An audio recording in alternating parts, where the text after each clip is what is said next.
one thing that we want to make clear to you is that we in the spirit world truly have love for humanity, because when we come back into a channel such as the one who's speaking to you right now, it is not an easy thing to do, nor, what you must understand, it is not a very pleasant thing for us to do, because for us, we compare this as like taking a dive, because we have to lower our frequency. It's taking a dive into what you would term a sewer, and going through all this sludge and all this heaviness and all this muck in order to get into the physical body. For you must understand that your physical bodies are very dense in frequency. They are very slow moving compared to the vibrations that we are in.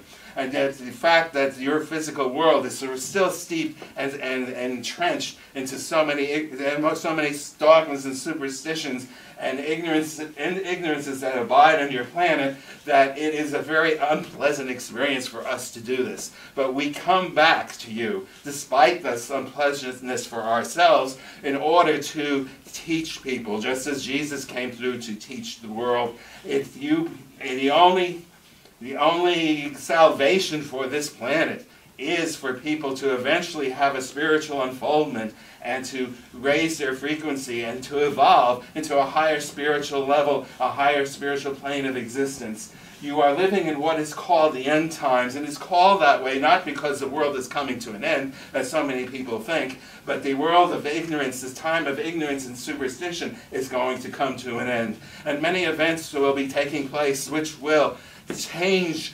humanity. It will make humanity question. It will make humanity think about how could this be? What is happening to us? And it will be at that time that people such as yourselves who have become educated in the gifts of the Spirit will step forth and become teachers. There are pupils waiting for you in the future, each and every one of you, to teach, because so many people will be thirsty for knowledge about the gifts of the Spirit and how Spirit works and how to spiritually evolve, that it is going to be almost like madness on your planet, because it's going to be such a drive. And unfortunately, many people will not survive all this turmoil that will happen.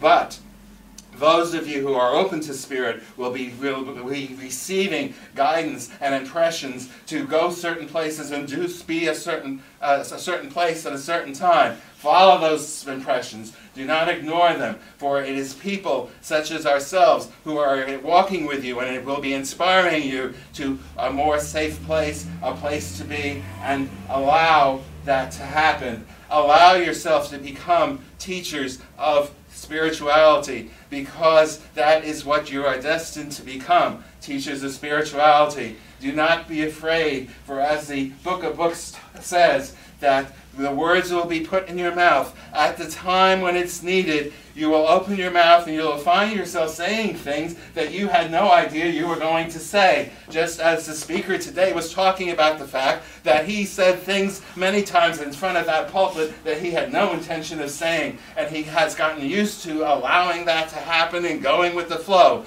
That is the only thing you need to do, is to go with the flow and allow the words to flow from your mouth, because we are the ones that will be inspiring them, and we will be the ones to help you lead people into the light of understanding and the light of truth ahead, that is needed and ahead in your time. So we wanted to make sure that you are aware of this and that you are prepared somewhat to allow yourselves to be that channel. Do not be afraid of it. Do not be concerned about it. Do not fret about it. Live your lives. Study as much as you can. Live spiritual lives. Study the gifts of the Spirit. Study about spirituality. And become all the best person you possibly can be. And just allow us to walk with you. Allow us to influence you. And allow us to lead you into what your destinies are all to be.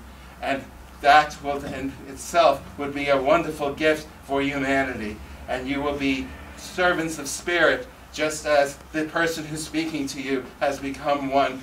And it doesn't require all of your life. It doesn't require all of your attention. It just requires you to have an open heart and an open mind, and allow yourselves to listen to our guidance and listen to the inner voice that each and every one of you has. That inner voice comes from a holy place, a high place, and it's wise for you to follow it.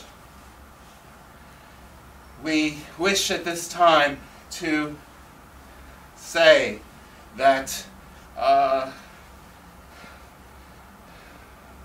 it has been a pleasure for us to talk with you today, to address you today, and we hope in the future to have more opportunities to talk with you and to be of inspiration to you. We ask that you go forward in your life with good intentions, because intent is a very powerful tool. And we give you and leave you at this time with our blessings. Our blessings to you.